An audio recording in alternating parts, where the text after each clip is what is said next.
Glock 35 Gen 4.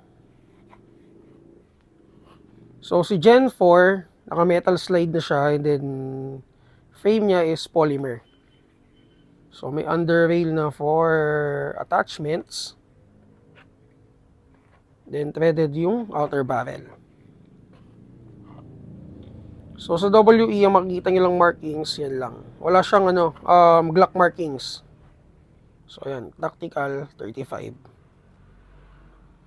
And then may full auto function siya.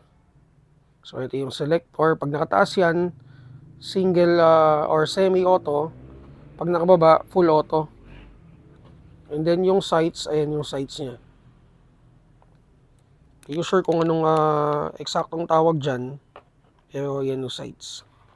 So kasama dun sa box is grip extender.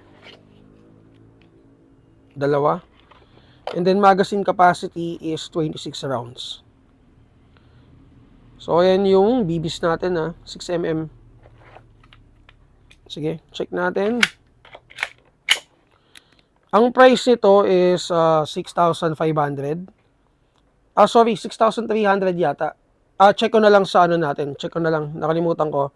Pero naka-less 500 tayo for WE units. Okay? So check nyo na lang to sa Google Drive, guys. Chrono check. 384. Ang lakas. 368. 362. And then, full auto.